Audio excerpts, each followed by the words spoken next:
May 4, 1945, Kufstein, Austria. The Sherman tank engine growled to a halt as First Lieutenant John Lee Jr. sat atop the turret of his M4A3 Sherman, observing the Austrian countryside unfolding before him like a wrinkled map. The 27-year-old tank commander from Norwich, New York, had led his men through 5 months of unrelenting combat across France and Germany, earning a Bronze Star along the way. His tank, fondly named Besottin Jenny by one of his African-American crewmen after a faithless girlfriend back home, had become his second home. But what followed would etch this ordinary spring morning into one of the most remarkable moments in military history. Within hours, Lee would find himself leading not only American soldiers but also German Wehrmacht troops and French political prisoners in a desperate fight against the very army he had battled for years. The equations of war were about to be rewritten in the most unforeseen way imaginable. The Battle of Castle Itter would become the only documented encounter in World War II where American and German forces fought side by side as allies defending French prisoners from a fanatical SS assault. This was no propaganda or legend. This was the final battle of World War II in Europe, and none who took part would ever forget what occurred on that hill overlooking the Austrian Alps. The roots of this unlikely alliance had been sown 3 years earlier in 1943, when Heinrich Himmler, the architect of the Holocaust and commander of the SS, decided to transform a medieval castle into a prison for France's most valuable captives. Castle Itter, known locally as Schloss Itter, stood dramatically on a 666-meter knoll at the entrance to the Brixental Valley, about 5 kilometers south of the town of Wörgl and 20 kilometers west of Kitzbühel. The structure had existed as a fortress since at least 1241, though historians believe earlier constructions might have occupied the site since the 10th century. The castle was rebuilt in 1532, then renovated extensively in 1878, eventually becoming a hotel in the early 20th century. When Germany annexed Austria in the Anschluss of 1938, the castle's fate changed abruptly. In late 1940, the German government officially leased the property from its owner, Franz Gruner. For 2 years, it remained relatively untouched. But on February 7, 1943, SS Lieutenant General Oswald Pohl, acting under direct orders from Himmler, seized the castle from Gruner outright. Pohl headed the SS main economic and administrative office and served as chief administrator of the concentration camps, making him a central figure in implementing the final solution. The conversion into a prison facility was completed by April 25, 1943, and the castle was placed under the administrative control of the Dachau concentration camp, located roughly 90 miles to the northwest.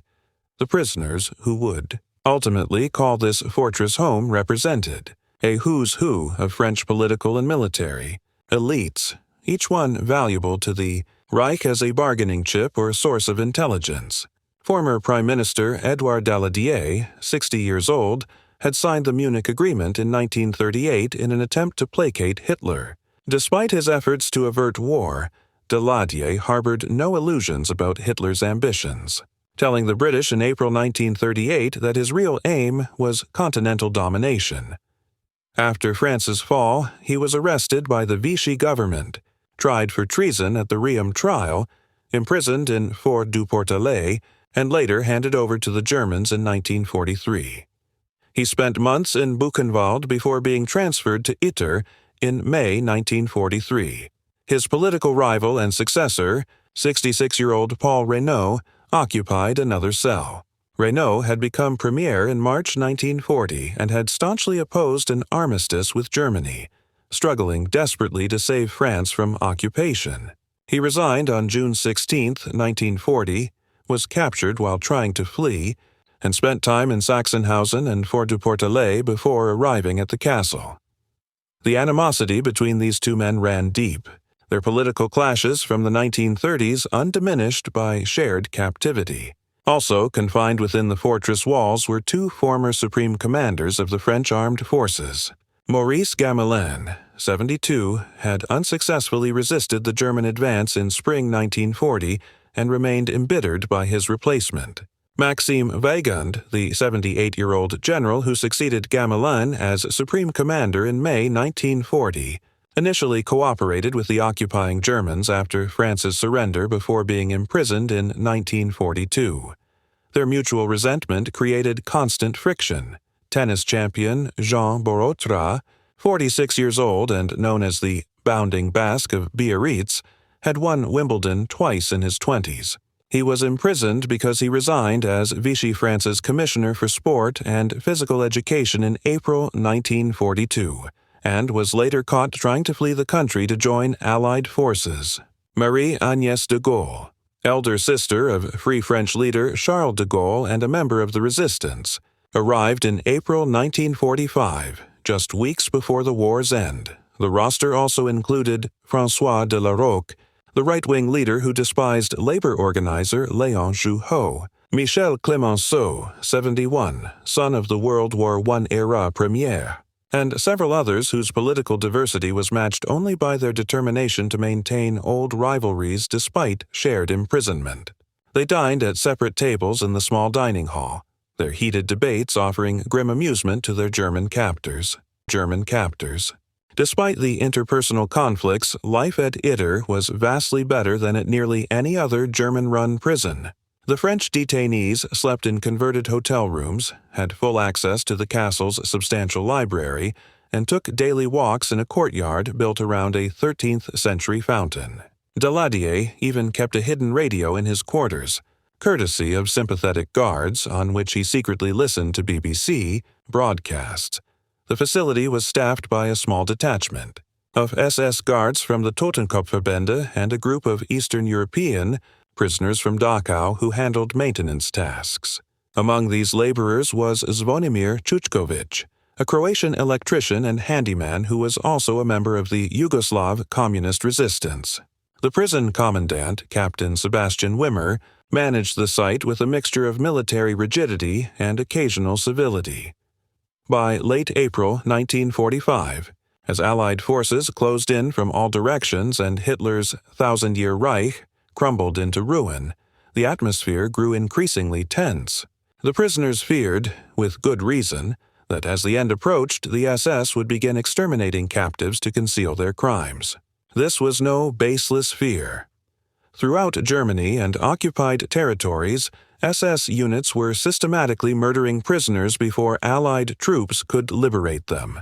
On April 30, 1945, Adolf Hitler committed suicide in his bunker in Berlin as Soviet forces closed in on the Reich Chancellery. The war in Europe was effectively over, but fanatic elements continued fighting, unwilling to accept defeat. On May 2, Edward Wieder, the former commandant of Dachau concentration camp, fled to the castle as American troops liberated his former domain. He died that same day under unclear circumstances. His death terrified Captain Kwammer, who feared he might be next. On May 4th, with Allied troops clearly approaching and artillery audible in the distance, Rimmer made a decision that would save his own life and potentially doom his prisoners. He abandoned his post, fleeing with most of his guards. The SS Totenwende guards followed their commandant's lead, disappearing into the surrounding countryside. Suddenly, 14 French VIP prisoners found themselves in control of a medieval fortress, armed only with the small arms their guards had left behind. The prisoners were technically free, but freedom was an illusion. The surrounding area crawled with Waffen-SS troops who remained fanatically loyal to the Nazi cause despite Hitler's death. SS forces commanded by Oberfuhrer Georg Bachmann occupied hills near the fortress and had been given orders to descend on it and execute all remaining prisoners.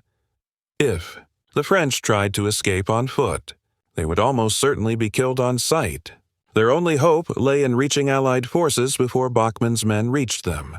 Daladier and Rayo, putting aside their political enmity in the face of mortal danger, met to discuss their options. They needed to send someone for help, someone who could slip past SS patrols and reach American lines. They decided to send Chuchkovic, the Croatian handyman who had worked at the fortress throughout their captivity. On May 3rd, Chuchkovic left under the pretext of running an errand. The town of Wehral lay 8 kilometers down the mountain, but it was occupied by German troops. Instead, he pressed on up the Inn-River Valley toward Innsbruck, 64 kilometers distant. The journey was treacherous. Waffen Units patrolled the roads, shooting anyone suspected of desertion or collaboration. Austrian civilians who hung white flags from their windows were fired upon by roaming execution squads. Males of military age were summarily executed as possible deserters. Chuchkovich moved carefully, avoiding main roads when possible, taking advantage of his knowledge of the terrain and his ability to pass as a local worker. Late on the evening of May 3rd, exhausted and footsore, he reached the outskirts of Innsbruck and encountered an advance party of the 49th Infantry Regiment of the American 103rd Infantry Division, part of the U.S. 6th Corps. Chuchkovich quickly informed the American officers about the fortress and its high-profile French prisoners. The Americans recognized the strategic and political importance of the information. At dawn on May 4th, Major John Kramers organized a heavily armored rescue mission. Tanks, half-tracks, and infantry from the 103rd Division began moving toward the castle. The relief column made good progress initially, but just past the town of Genbach, approximately halfway to it, German artillery opened fire. Heavy shells rained down, forcing the column to halt. Kramers faced a difficult decision, but superior officers made it for him, recalling the column and citing concerns about encroaching into territory designated as the operational area of the U.S. 36th Infantry Division. Military bureaucracy and territorial concerns took precedence. Only 2 jeeps carrying auxiliary personnel were allowed to continue, but without armor or infantry support. They would be unable to mount a meaningful rescue if they encountered the SS. Back at the fortress, the prisoners waited anxiously for Chuchkovich's return, unaware that his mission had been partially successful, but ultimately ineffective. As the hours stretched into a full day with no word, their anxiety grew. They'd armed themselves with rifles, submachine guns, and pistols left behind by the guards. But 14 elderly politicians and a tennis player would be no match for trained Waffen SS combat troops. They needed another plan. Among the Eastern European workers who had remained was Andreas Krobot, a Czech cook who had served meals to both the prisoners and their guards throughout the war. Krobot volunteered to bicycle to Wehral despite the danger. The prisoners provided him with a letter explaining their situation and the imminent threat they faced. At midday on May 4th, Krobot mounted his bicycle and pedaled down the mountain road toward Wehral, carrying the letter and their desperate hopes. The 8-kilometer journey normally took less than an hour, but these were not normal times. The roads were dangerous, filled with retreating Wehrmacht soldiers, advancing Allied patrols, and roaming execution squads looking for deserters and traitors to shoot. As Krobot approached Valle, Wehrmacht forces had recently abandoned the town, but it had been promptly reoccupied by roaming Waffen-SS troops. The town's Austrian residents had hung white sheets and Austrian flags from their windows, signaling their intent to surrender to approaching American forces without resistance. SS head Heinrich Himmler had issued explicit orders that any town attempting to surrender rather than fighting the Allies was guilty of treason, and all military-age males were to be shot on sight. The SS took these orders seriously. Snipers watched the windows and execution squads patrolled the streets. As Krobot entered the outskirts of Wehral, an SS patrol spotted him. He was seconds from being stopped, questioned, and likely shot when a door burst open and someone pulled him roughly into a nearby house. His savior was Major Josef Gangl of the Wehrmacht, a career soldier who had served in the German army since joining the Reich on November 1st, 1928. 7 years before the Reich became the Wehrmacht in 1935, Gangl had commanded a battery with 105 howitzers at the Battle of Kiev in Ukraine in 1941. As part of Army Group South on the Eastern Front, he had fought at the defense of Caen and Normandy in June 1944, and at the Battle of the Bulge near Bastonia in December 1944. The exact moment of his transformation remains unclear, but by May 1945, he had made a choice that would have earned him execution if discovered by the SS. He had defied orders to retreat and instead thrown in his lot with the Austrian resistance. led by local leader Rert Hagetner. Gangl commanded the remains of a Wehrmacht artillery unit, approximately 10 to 20 soldiers, who shared their commander's disillusionment with the Nazi cause. These men had chosen to risk execution for treason rather than continue serving a regime they had come to despise. When Andreas Krobot explained the situation at it to Major Gangl, the German officer immediately understood the gravity and the opportunity. 4 French VIP prisoners, including 2 ex-premiers and the sister of Charles de Gaulle, were trapped 8 kilometers away, awaiting execution by the SS. If Gangl could help rescue them, it might partially atone for years spent serving a criminal regime. It might prove that not all German soldiers were monsters. But Gangl also recognized that his small force was woefully insufficient to defend the fortress against the 100 or more SS troops reportedly in the area. He needed help, and there was only one place to find it.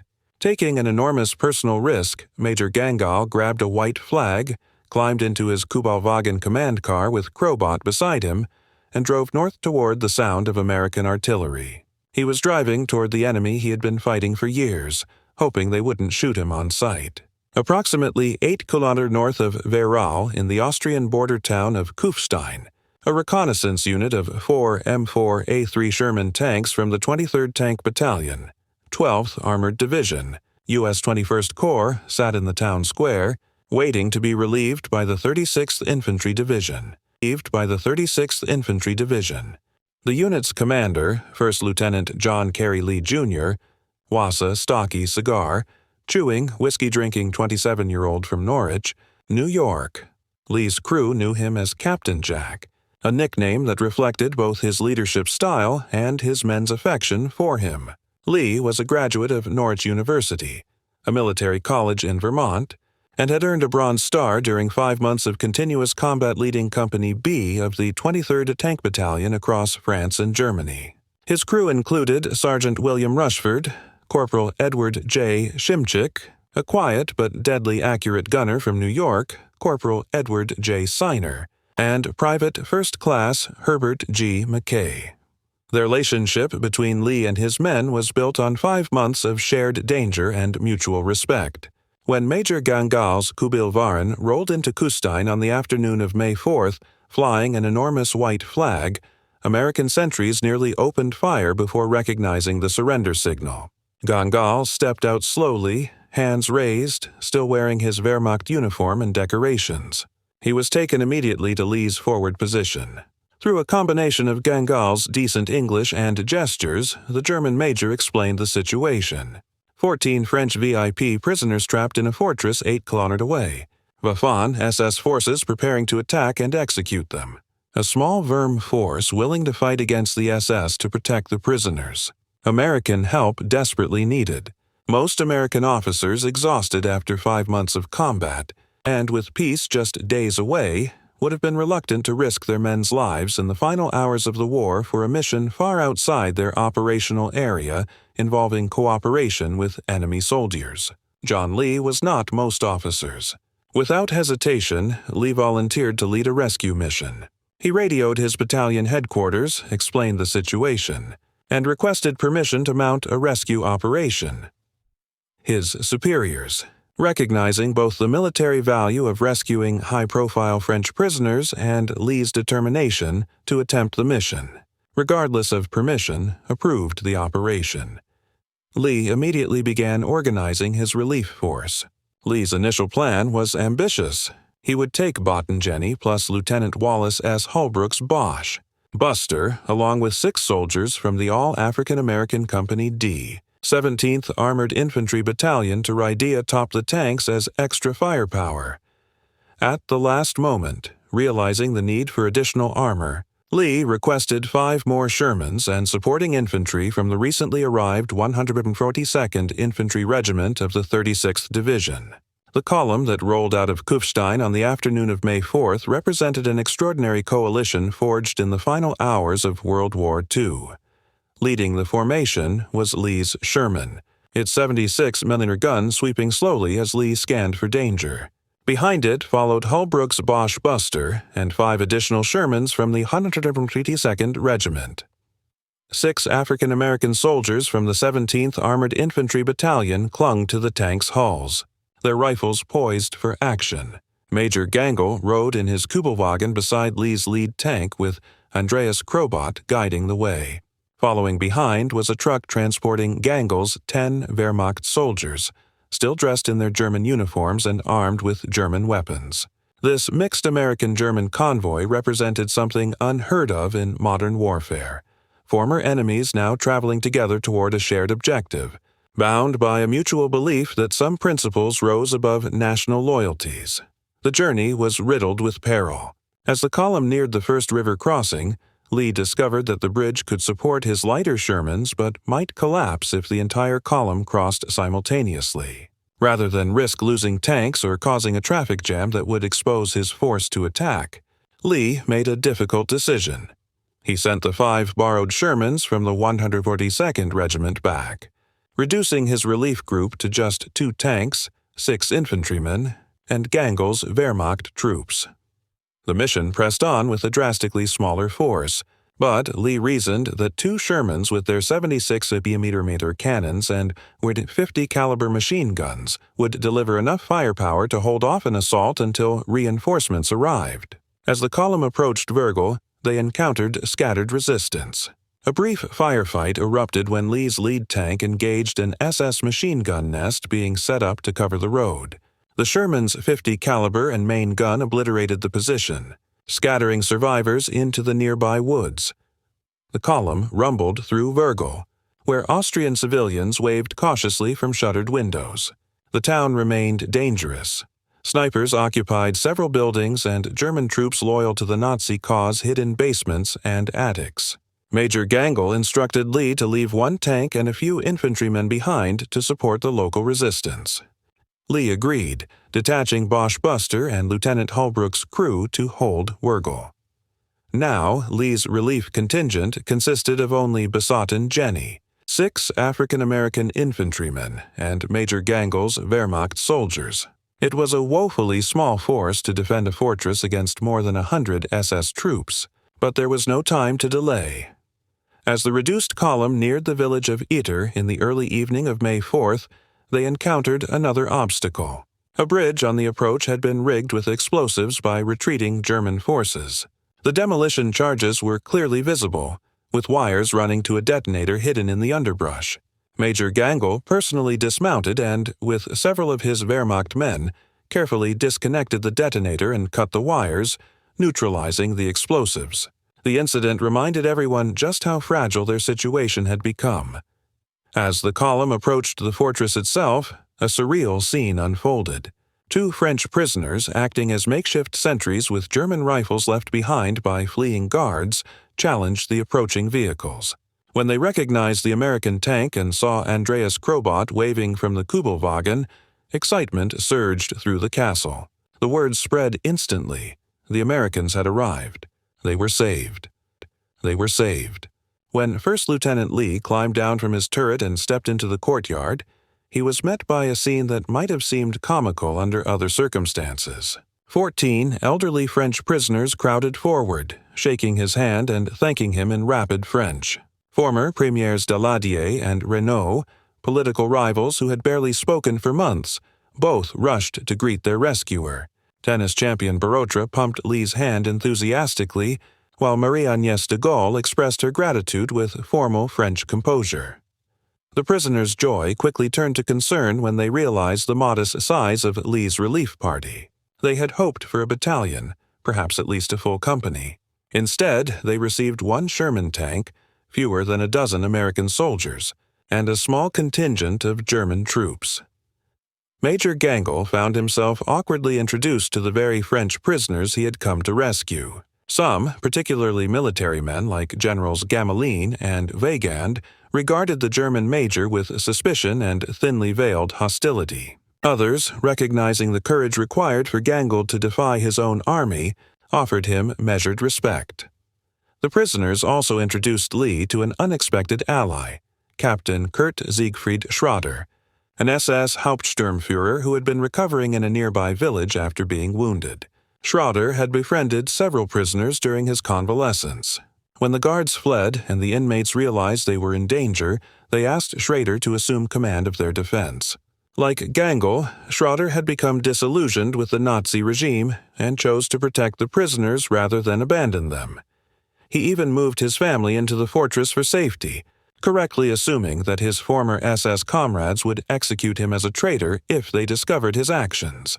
The presence of an SS officer fighting alongside Wehrmacht soldiers and Americans against other SS units added yet another layer of surrealism to the unfolding drama. Lee now commanded what was arguably the strangest military force assembled during World War II. His own crew of American tankers, 6 African-American infantrymen, 10 to 20 Wehrmacht soldiers under Major Gangl, 1 renegade SS officer, and 14 French prisoners armed with whatever weapons the guards had abandoned. Black Americans, white Americans, German soldiers, a former SS officer, and French captives of wildly differing political beliefs, all preparing to fight together against fanatical Waffen-SS troops. Lee immediately took command of the fortress defense, applying sound military judgment to a situation that defied every tactical principle he had learned at Norwich University. He conducted a swift reconnaissance of the castle's defenses and found them surprisingly favorable. The structure occupied high ground overlooking all approaches. Its stone walls, though not built for modern warfare, could stop small arms fire and even absorb light artillery fragments. The medieval layout provided several fallback positions, enabling defenders to retreat deeper into the structure if the outer defenses were breached. Lee identified what he called the Keep, an inner stronghold suitable for a final stand if necessary. The main gate, a massive wooden door beneath a stone archway, offered a natural choke point. Lee positioned Basot and Jenny directly before it, the 76mm gun aimed squarely down the main approach road. The tank would serve both as a steel barricade and a mobile strongpoint, preventing the SS from driving straight through. Lee placed his American infantry and Gangl's soldiers around the perimeter, establishing overlapping fields of fire on all approaches. The French prisoners, despite Lee's orders to stay sheltered, insisted on fighting. Generals Gamelin and Weygand, both in their 70s, took up rifles. Borotra grabbed a submachine gun. Even 71-year-old Michel Clemenceau found a firing position overlooking the road. The defenders possessed enough small arms ammunition left behind by the fleeing guards, but had no means to resupply if the battle dragged on. As night fell on May 4th, the defenders settled in for what they knew would be a long, dangerous night. Lee ordered strict light discipline. The SS were out there in the darkness, and he had no intention of giving them an easy target. Major Gangl shared intelligence about enemy forces in the vicinity. Waffen-SS troops under Oberführer Georg Bockmann had occupied the surrounding hills and woods for days. These were no rear echelon troops. They were hardened veterans who had fought on multiple fronts and remained fiercely loyal even after Hitler's death. Gangl estimated their numbers at between 100 and 150 men, possibly more, armed with rifles, machine guns, mortars, and at least one 88mm anti-tank gun, the defenders. By contrast, numbered fewer than 40, including the French prisoners. The odds were not favorable. Throughout the night of May 4th to 5th, SS reconnaissance patrols probed the defenses, testing for weaknesses and assessing the strength of the defensive force. Shots rang out periodically as American and German defenders fired at shadows and movement in the darkness. The SS did not launch a major assault during the night, preferring to wait for daylight when they could coordinate their attack and bring their superior numbers to bear. Inside the fortress, the unlikely coalition tried to rest in shifts while maintaining watch.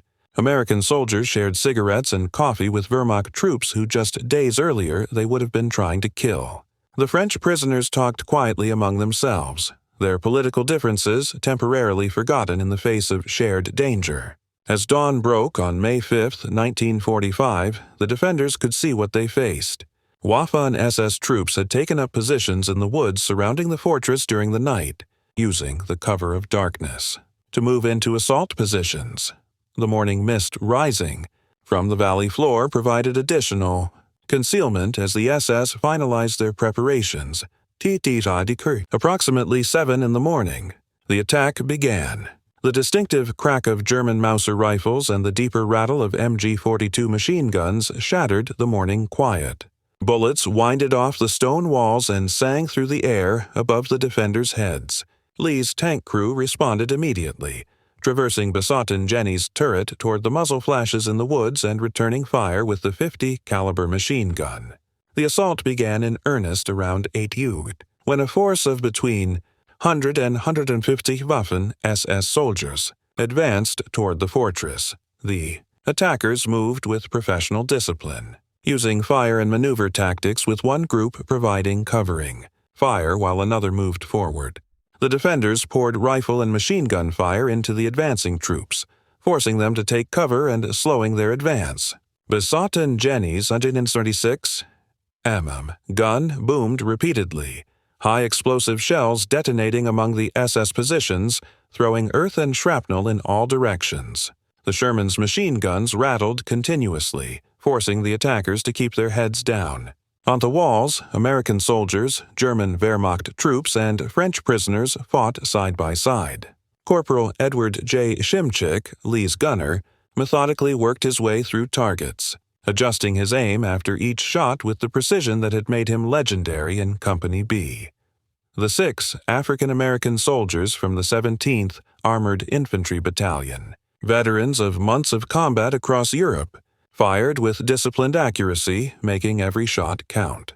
Major Gangl moved constantly along the defensive perimeter, directing his Wehrmacht soldiers, encouraging the defenders, and coordinating fire with Lee. The German major's experience showed in the way he anticipated enemy tactics and positioned his men to counter each assault.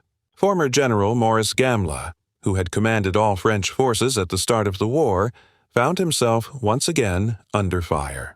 The 72-year-old general handled his rifle with the competence of a man who had spent a lifetime in military service. Jean Boutre moved from position to position with the athleticism that had made him a tennis champion, carrying ammunition to defenders who were running low and helping wounded men to cover. The SS pressed their attack with fanatical determination. Small groups of stormtroopers attempted to rush the gate, only to be driven back by Besotten Jenny's machine guns and concentrate rifle fire from the walls. Mortar rounds began falling inside the courtyard, forcing defenders to take cover and disrupting their defensive fire.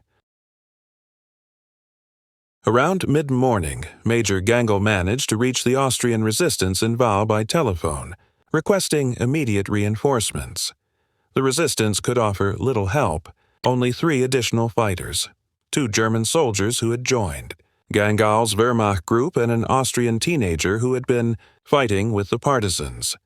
These 3 brave men climbed into a car and drove toward the fortress through roads still patrolled by SS execution squads, reaching the stronghold and joining the defenders just as the situation was becoming desperate. By noon, the defenders were running critically low on ammunition. Every bullet had to count. Lee ordered his men to fire only at clearly visible targets to make every shot matter. The Sherman's ammunition storage was more than half depleted with high-explosive shells running particularly low. Worse still, Bachmann's forces had brought up their ace weapon. The distinctive crack of an 88mm gun echoed across the valley, and seconds later, a high-velocity anti-tank round slammed into Besotten Jenny. The German 88mm gun was one of the most feared weapons of World War II. Originally designed as an anti-aircraft weapon, but equally effective against tanks and fortifications, the round punched through the Sherman's armor, disabling the tank's ability to fight. Lee ordered his crew to abandon the vehicle and fall back to the walls. Without Besotten Jenny's guns providing suppressive fire, the attackers pressed their advantage, advancing closer to the gate. At approximately 1:00 in the afternoon, as ammunition ran critically low and the SS prepared what appeared to be a final assault on the gate, Major Josef Gangl noticed former Prime Minister Paul Rena exposed to fire from an SS sniper position in the woods. The 66-year-old Rena stood near a window, seemingly unaware of the danger. Gangl, without hesitation, rushed across the courtyard to pull Rio to safety. As the German major reached Rio and began pushing him away from the window, a 7.92 Q-57 Jemebewitten Mauser round fired by an SS sniper struck Gangl in the head. The shot was instantly fatal. Major Josef Gangl, who had served in the German army since joining the Reichswehr on November 1, 1928, who had fought from the Battle of Kiev in Ukraine to Normandy to Bastonia, who had survived years of brutal combatantly to reject Nazi ideology and join the Austrian resistance, who had risked everything to save 14 French prisoners he had never met, fell defending the man he had come to protect. His body collapsed at Rio's feet. The defenders, seeing their German ally fall, were momentarily stunned. Then anger replaced shock. The firing intensified as American soldiers, German Wehrmacht troops, and French prisoners poured fire toward the sniper position. Lee made a tactical decision that undoubtedly saved the fortress. He began pulling his defenders off the outer walls and consolidating them deeper inside, preparing for a final stand in the keep. As Lee organized this fighting withdrawal, an SS squad was bringing a Panzer anti-tank rocket into position to blow open the main gate. Once the gate was destroyed, nothing would stop B-Man's men from storming into the courtyard and executing everyone inside. Tennis champion Jean Barotra approached Lee with an audacious proposal. He would vault the wall, run through the SS lines, and reach the American reinforcements that Lee had called for hours earlier. It was a suicide mission. The odds of Barotra, a man of 46, successfully running through a gauntlet of SS troops who were actively trying to kill him were vanishingly small. But Barotra had been a world-class athlete, and at 46 he retained much of his speed and agility. More importantly, he understood that if he didn't try, everyone in the fortress would die. Lee, seeing no alternative and respecting the Frenchman's courage, agreed. At approximately 3 hours in the afternoon, Jean Barotra, the bounding Basque, lived up to his nickname one final time. He climbed to the top of the wall, paused for just a moment, and then leaped down to the ground outside, a drop of several meters that he absorbed with the rolling landing technique he had perfected in decades of athletic competition. Barotra landed, rolled to his feet, and ran. SS troops saw him immediately and opened fire. Bullets kicked up dirt around his feet and winded past his head. Barotra dodged and weaved, using every bit of speed and agility he possessed, running as he had never run before. Hedis appeared into the woods, the SS firing after him. And for long minutes, the defenders had no idea whether he had been killed or had somehow made it through. Inside the fortress, the situation was becoming hopeless. Ammunition was nearly exhausted. The defenders could see SS troops preparing for a final assault.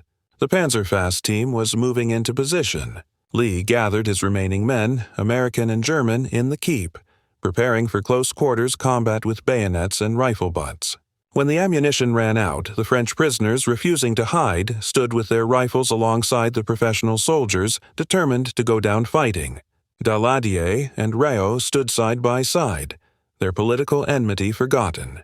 General Wehrmacht, who had collaborated with the Germans after France's surrender, prepared to die fighting them. It was a moment that would have been impossible to imagine just days earlier. Then, at approximately 4 in the afternoon, a sound echoed from the direction of the main road.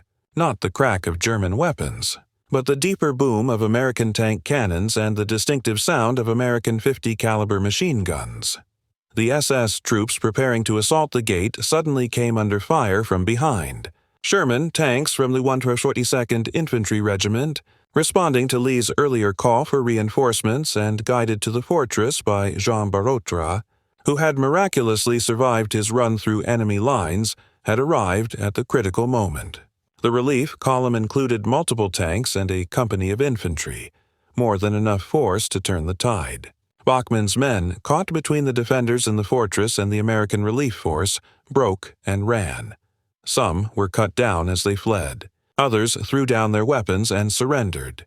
Approximately 100 SS prisoners were taken by the American relief force while the rest scattered into the woods, disappearing into the Austrian countryside where many would evade capture for weeks. The Battle of Castle was over. The unlikeliest battle of World War II had lasted approximately 9 hours, from the first shots at dawn to the arrival of the relief force in late afternoon. In that time, approximately 40 defenders, including 14 elderly French prisoners, had held off between 100 and 150 SS troops, inflicting significant casualties and preventing the execution of 14 people who would play crucial roles in rebuilding France after the war. The cost of this remarkable victory was incredibly light considering the odds. 4 defenders were wounded, none seriously enough to be life-threatening. Only 1 defender died during the battle. Major Josef Gangl, shot by an SS sniper while protecting Paul Réau, gave his life for a cause he had served for only a few days but had embraced completely. The French prisoners were evacuated to France that same evening, traveling under American military escort through Austria and Germany to Paris, where they arrived on May 10, 1945. For his extraordinary heroism in connection with military operations against an armed enemy, First Lieutenant John C. Lee, Jr. was promoted to captain and awarded the Distinguished Service Cross, the second highest military decoration for soldiers who display extraordinary heroism in combat with an armed enemy force. The citation accompanying Lee's award read in part, "Captain Lee with a small group of soldiers infiltrated into hostile territory, demoralized enemy forces, prevented the destruction of 2 key bridges, and caused 200 German soldiers to surrender.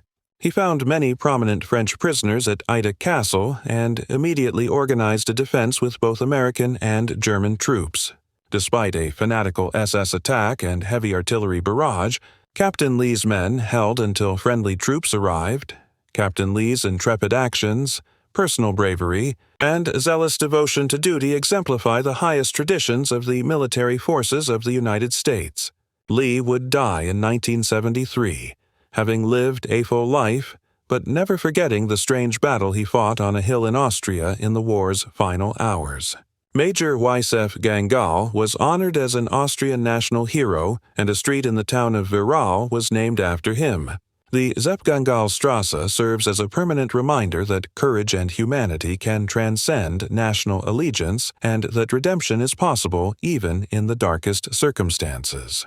Captain Kurt Siegfried Schrader, the SS officer who had fought alongside Americans and Germans to protect the French prisoners, was arrested after the battle and charged by U.S. forces for his former affiliation with the Nazi Party and the SS. He received a 2-year sentence which was subsequently shortened in recognition of his efforts at it. Schrader lived until 1995, carrying with him the knowledge that in the final days of the war he had chosen to protect innocents rather than participate in their murder. The Battle of Castle has been dubbed by popular accounts and historians as the strangest battle of World War II, and with good reason. It was fought 5 days after Adolf Hitler's suicide, and only 3 days before Germany's unconditional surrender on May 7, 1945, which took effect on May 8 at 23:01 Central European Time. It represents the only known engagement in World War II where American and German soldiers fought together as allies against other German forces.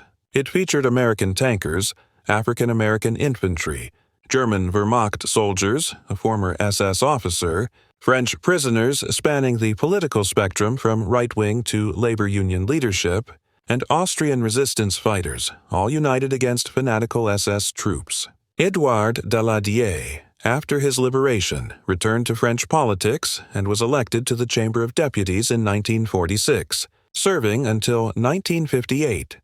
He provided continuity and experience in rebuilding France's democratic institutions after years of Vichy collaboration and German occupation. He also served as mayor of Avignon from 1953 to 1958. Daladier died in Paris on October 10, 1970, at the age of 86, having lived long enough to see France transformed into a prosperous democracy and founding member of the European Economic Community. Paul Réau also returned to political life after liberation. Elected to the Chamber of Deputies in 1946 and appointed to several cabinet positions during the Fourth Republic. He remained a prominent figure in French politics for years, advocating for European integration and Franco-German reconciliation. Réau never forgot that a German major died saving his life, and he spoke publicly about Gangl's courage on multiple occasions. Rio died on September 21, 1966, at the age of 87. Generals Maurice Gamala and Maxime Vaillant, despite their mutual antipathy and checkered records during France's defeat in 1940, both contributed to post-war France in different ways. Gamelin wrote extensively about the fall of France and the lessons learned from military defeat. Vigan faced legal consequences for his collaboration with Vichy France, but was eventually cleared and lived quietly until his death. Both men provided institutional memory and professional military expertise as France rebuilt its armed forces. Tennis champion Jean Boratra, whose athletic prowess and courage had helped save the fortress defenders by running through SS fire to reach reinforcements, returned to tennis and sports administration. He continued playing competitive tennis into his 70s and became a beloved figure in French sports, always willing to tell the story of the strangest battle of World War II and the unlikely heroes who fought it. Boratra died on July 17, 1994, at the age of 95. Xiu Hian Jio, the trade union leader whose presence at the fortress alongside right-wing figures like France de l'Irak had created constant tension, returned to labor activism and was awarded the Nobel Peace Prize in 1951 for his efforts in promoting international labor rights and cooperation. He died in 1954, having helped shape post-war labor relations in France. François de la Roque, despite his right-wing politics and leadership of the Quadu organization in the 1930s, had been imprisoned for his resistance activities under Vichy. After liberation, he returned to France but remained largely out of public life until his death in 1946. Marianne Anneste de Gaulle, elder sister of General Charles de Gaulle, returned to France and provided quiet support for her brother's political career as he led France first as head of the provisional government and later as president of the Fifth Republic. She lived a long life, dying in 1982, proud of her brother's achievements and her own role in the resistance. The 14 French prisoners who survived went on to formulate many of the policies that carried France into the 21st century. Their experiences during the war, including their unlikely rescue by American and German soldiers fighting together, influenced their thinking about European cooperation, Franco-German reconciliation, and the importance of international institutions in preventing future wars.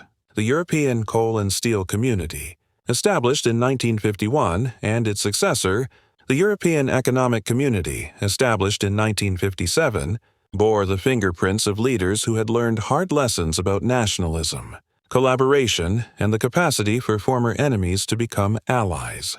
The history of the battle became a legend within military circles, but remained relatively unknown to the general public for decades after the war.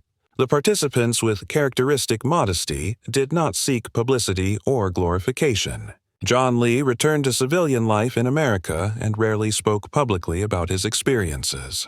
The German soldiers who'd fought alongside Americans faced potential prosecution for their service in the Wehrmacht and preferred to remain anonymous. The French prisoners, many of whom went on to prominent positions in post-war government, focused on rebuilding France rather than recounting wartime adventures. It was not until 2013 when military historian Stephen Harding published his book, The Last Battle, that the full story became widely known. Harding's exhaustive research, drawing on American military records, German archives, French personal accounts, and Austrian local histories, reconstructed the battle in remarkable detail and brought attention to one of World War II's most extraordinary but overlooked engagements. The book's success led to renewed interest in the battle. The Swedish power metal band Sabaton released a song titled The Last Battle on their 2016 album, The Last Stand, bringing the history to a new generation through music. Documentary producers, film studios, and historians expressed interest in the story, recognizing its universal themes of courage, redemption, and the capacity of former enemies to become allies in defense of shared values. Castle itself, the stage for this extraordinary drama, returned to private ownership after the war and remains privately owned today. It is not open to the public. and there is no public monument to the battle, though local historians and residents of the Ida area maintain the memory of what happened there. The fortress stands as its own monument, silent witness to a day when impossible became reality, and enemies became brothers in arms. The military lessons have been studied at military mines and war colleges around the world. The battle demonstrates the importance of rapid decision-making in fluid situations, the value of combined arms tactics even with minimal forces, and the defensive advantages of fortified positions even against superior numbers. But the deeper lessons transcend military tactics. The battle proved that individuals can choose to reject evil ideologies even at personal risk, that redemption is possible even for those who have served criminal regimes, and that shared humanity can overcome national animosity when people are willing to look beyond uniforms and flags. The story of Major Josef Gangl, who turned against the Nazi regime he had served since 1928 and died protecting French prisoners from execution by his former comrades, became a powerful narrative in post-war Austria. Austria, which had been incorporated into the Third Reich through the Annales of 1938 and had provided enthusiastic support for Nazi policies, needed examples of Austrian resistance. To help rebuild national identity, Gangl, along with the Austrian resistance fighters of Wehrmacht who fought alongside him, provided that example.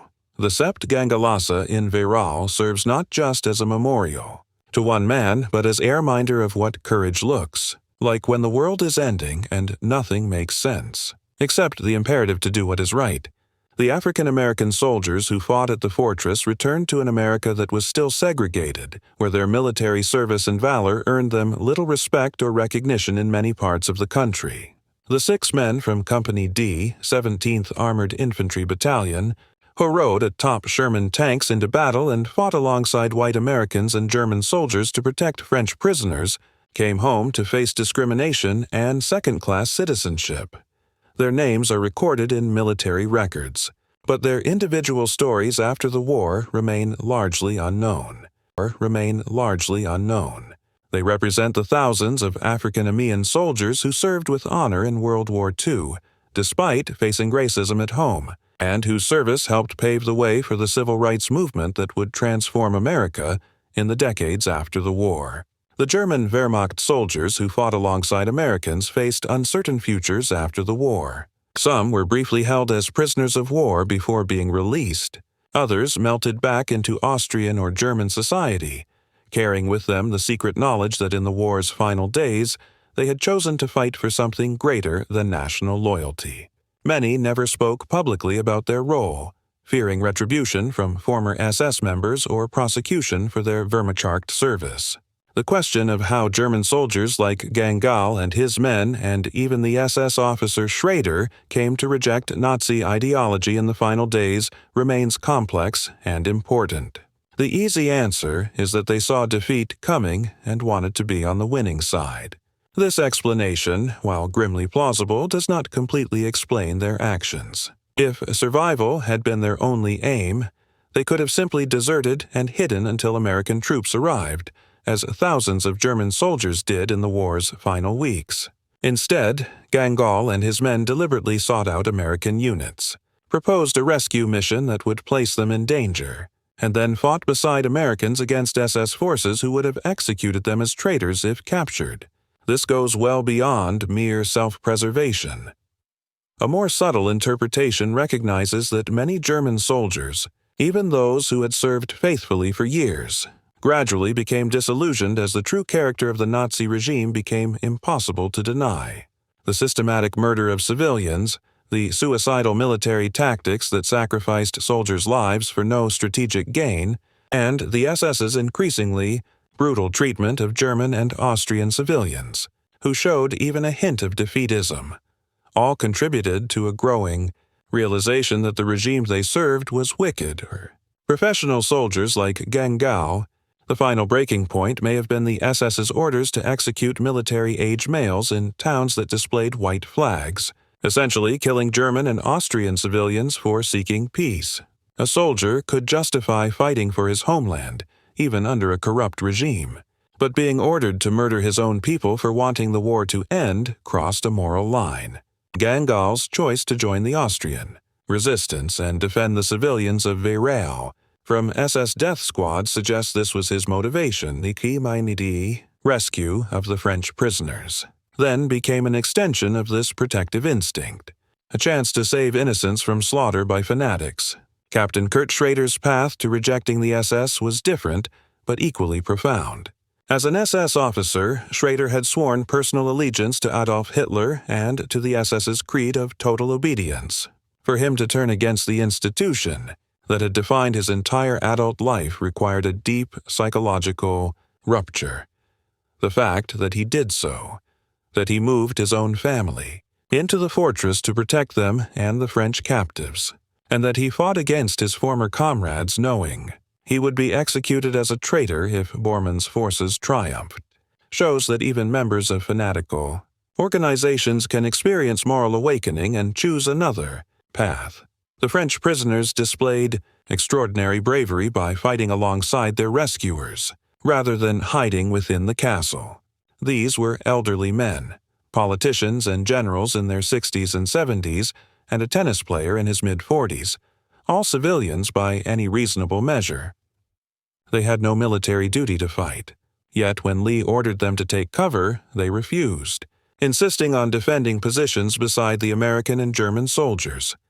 Gmelin and Weygand, despite their age and checkered records during France's defeat in 1940, fought with rifles like young men.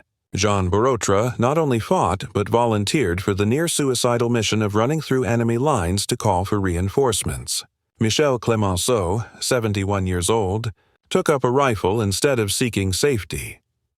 Their bravery stemmed partly from military discipline and Barotra's athletic conditioning, but more profoundly from the recognition that everyone's survival depended on everyone fighting. They understood that if the SS broke through, all would be executed. No prisoners, no mercy. Their choice was to fight or perish. They chose to fight. The political diversity among the French prisoners makes their unity in battle even more striking. Daladier and Reynaud were bitter rivals who had barely spoken for months in captivity. General Weygand had collaborated with Vichy France after the surrender, earning the contempt of resistance members. François de la Roque's right-wing Croix de Feu movement was despised by labor leader Léon Jouhaux. Yet, in the crucible of combat, these divisions vanished.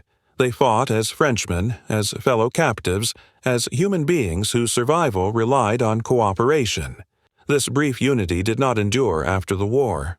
Most soon returned to their political disputes, but for one day, they proved that even the deepest divisions can be overcome when survival demands it. The Battle of Castle Itter remains one of World War II's most extraordinary encounters. Not because of its strategic value, it changed no major outcomes, but because of what it reveals about human nature. In the war's dying hours, when hatred should have been at its height and cooperation unthinkable, Americans and Germans fought together. A Wehrmacht major and an SS captain defied their oaths and risked or lost their lives to protect enemy prisoners. French politicians set aside their feuds. African-American soldiers served with honor, knowing they would return to a segregated homeland. Austrian resistance fighters fought beside former occupiers. A Croatian communist, a Czech cook, and a French tennis champion all played essential roles in averting a massacre. These unlikely alliances, forged in desperation but sustained by shared values, showed that humanity's capacity for compassion and cooperation can endure even in history's darkest moments. The battle's relevance extends far beyond World War II. In an era of rising political polarization, nationalism, and the demonization of opponents, it serves as a powerful reminder that former enemies can become allies, that shared principles can transcend nationality, and that individuals can reject toxic ideologies even when doing so carries immense personal risk. Major Josef Gangl's decision to turn against the Nazi regime did not erase his years of service, nor did it make him a lifelong resistance hero. It was simply one man at one moment choosing to do what was right regardless of the cost. That decision cost him his life, but it redeemed his name and proved that it is never too late to reject evil and embrace good. The French prisoners, representing vastly different political creeds and genuine personal animosities, put aside their conflicts when cooperation became essential. They did not suddenly agree on ideology or become friends. After the war, many returned to their old disputes. But on May 5, 1945, facing execution by SS troops, they recognized that shared humanity and shared peril mattered more than politics. First, Lieutenant John Lee's willingness to risk his life and those of his men to rescue prisoners he had never met, foreigners who could not advance his career, exemplifies moral courage that transcends national interest. Lee acted because it was right, not because it was strategic. His decision to trust former enemies to fight beside him showed a humanity and pragmatism rare in military doctrine. Lee judged men by their actions, not their uniforms or pasts. Major Gangl wore a Wehrmacht uniform and had fought for Nazi Germany since 1928.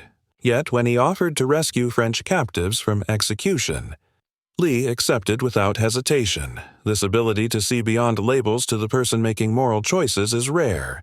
The African-American soldiers who fought at the fortress, serving a nation that treated them as second-class citizens, embodied a commitment to ideals rather than imperfect realities. They fought for democracy and liberty, even though those ideals were denied to them at home. Their service helped lay the moral groundwork for the civil rights movement that would reshape America in the decades to come. Historian Stephen Harding, whose book The Last Battle brought the story to public attention in 2013, wrote that the battle was significant not merely as a military action, but as a demonstration of what humanity is capable of when guided by conscience and principle. Harding observed that every participant made choices that defied expectations. The Americans risked their lives for foreign captives. The Germans fought against their own comrades. The French fought beside their German rescuers. The SS officer rejected his own organization's fanaticism.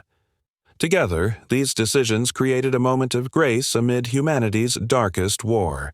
The popularity of Harding's book and the ongoing fascination with the story show that modern audiences long for accounts that transcend simple narratives and reveal the complexity of human nature, the sight of Americans and Germans fighting together against a shared enemy, even when those Germans had recently been the foe, inspires hope that reconciliation is possible, that shared values can overcome ancient hatreds.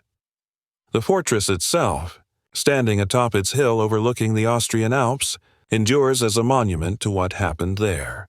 Though privately owned and closed to the public, it remains visible from nearby valleys and towns.